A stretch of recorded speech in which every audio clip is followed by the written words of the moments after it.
Hello, Professor Chris Hopkinson here, and I'd like to acknowledge my co-authors Laura, Bill, Linda, Maxim and Guillermo, who have each contributed to this study. As illustrated in the vegetation greening and browning image to my right, subarctic Canada is a very dynamic environment, with simultaneous changes in vegetation cover and surface morphology due to climate warming and perturbations in the energy, moisture, biomass feedbacks. We will examine these interrelated processes at a watershed scale by quantifying changes in above-ground biomass and the associated trends in normalized difference vegetation index. Zooming into a single Landsat tile south of Fort Simpson and Taiga Plains of the Northwest Territories, we see distinct patterns of greening and browning related to wildfire vegetation loss and recovery. But even at this scale, inferring underlying pixel scale processes can be challenging. Our study focuses on the 138 square kilometre Scotty Creek Watershed, which lies in a region of subtle greening with no distinct recent major wildfire. At this scale, we start to discern patterns of greening and browning that can be related to certain landscape features. For example, the Scotty Creek landscape is comprised of upland forests on mineral soils, interspersed with open water and lowland peatland fens and bogs, many of which are underlain by sporadic permafrost in the form of peat plateaus. My students and I have visited Scotty Creek a number of times since 2007, both for aerial lidar data collection and field vegetation sampling. Here we will present on temporal lidar assessments of ecosystem change to answer the questions: what is the rate of permafrost loss? How does permafrost loss influence canopy cover? Is woody biomass increasing or decreasing? And do trends in NDVI relate to changes in biomass? To answer these questions at the watershed scale, we have the following objectives: to map the reduction in permafrost extent, map and model canopy heights and biomass change, and then to map the trends in NDVI over the same time period and compare to the LiDAR inferred changes in biomass. Before examining watershed scale changes, however, here is an animation of permafrost plateau contraction over 10 years as illustrated using a LiDAR terrain hillshade. The cross-section indicates edge recession of approaching 1 meter per year for this plateau. So what we wish to understand is this level of permafrost loss typical across the watershed, and how does this impact vegetation cover? Zooming out about 6 times, we see another terrain-shaded relief of this peatland permafrost plateau landscape. This image is near the centre of the watershed and was captured in 2010. And again, the same area in 2018. By visualizing these surfaces, we see the subtle changes, but they become very clear when we subtract the surfaces from one another.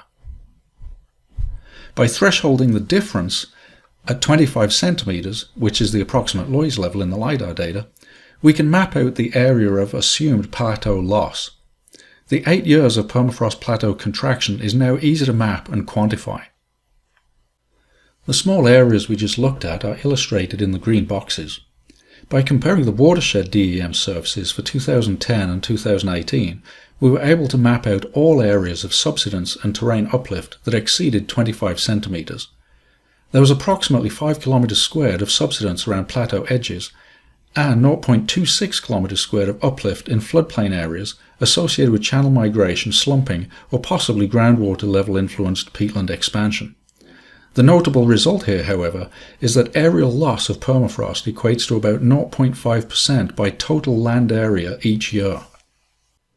So, now let's look at the changes in the 1 meter resolution LiDAR canopy height model over the same plateau complex area. Here we see the situation in 2010, but also note the tall forested vegetation in the upland areas to the north and to the south of the peatlands. And here in 2018. The notable changes are an increase in vegetation height over the lowland peat plateaus and a thinning of the forest canopy over adjacent uplands. These changes are more easily discerned when we, once again, threshold the differences at 25 centimeters. In this image, green represents canopy growth and brown is canopy loss or mortality. In addition to the thinning of canopy over the upland areas, we also see obvious mortality of trees that occurs around the edge of plateaus as the permafrost contracts.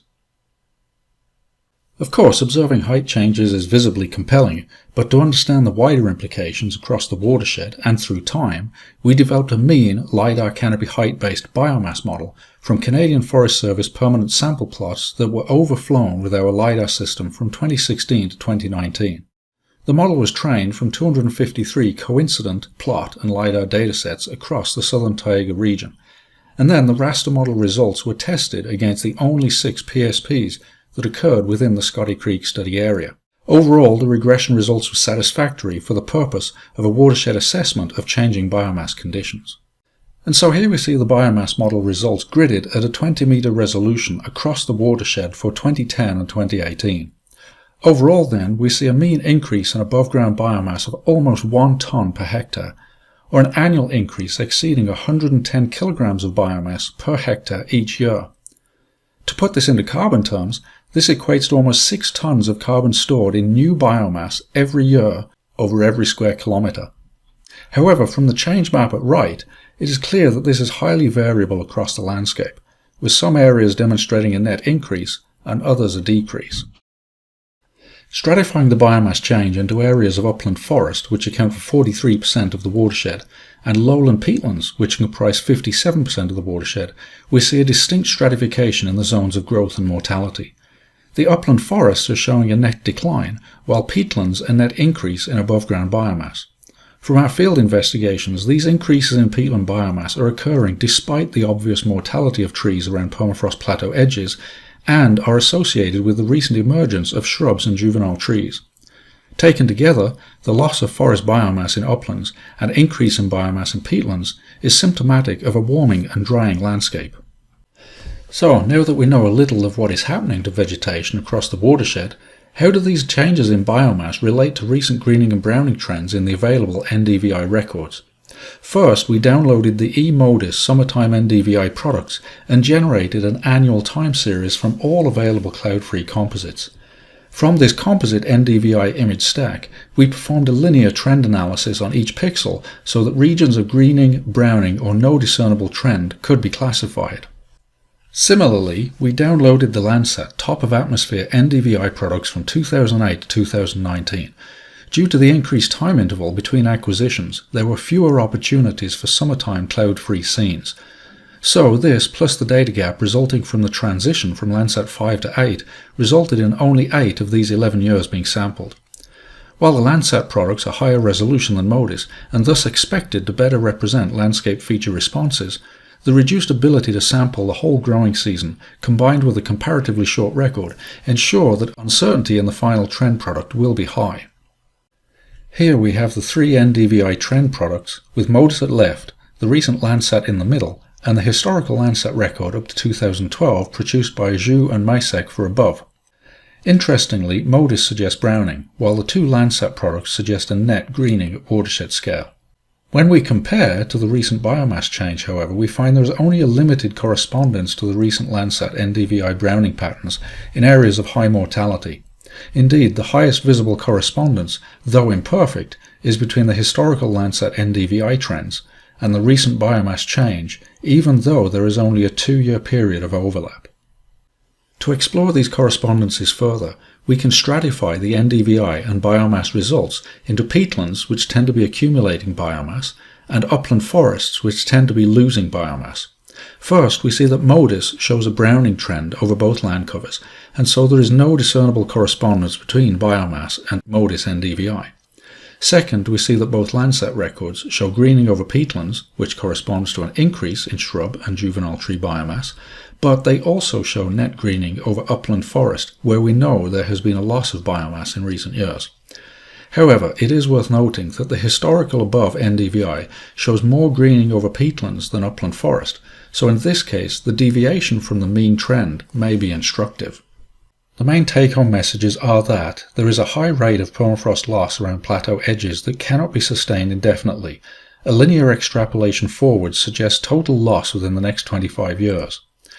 While there is widespread loss of forest canopy through mortality, the dominant trend is new biomass growth, indicating a natural forestation process in lowland areas. Despite a clear stratification in biomass increase and decrease, these patterns were not obvious in recent MODIS or Landsat NDVI trends.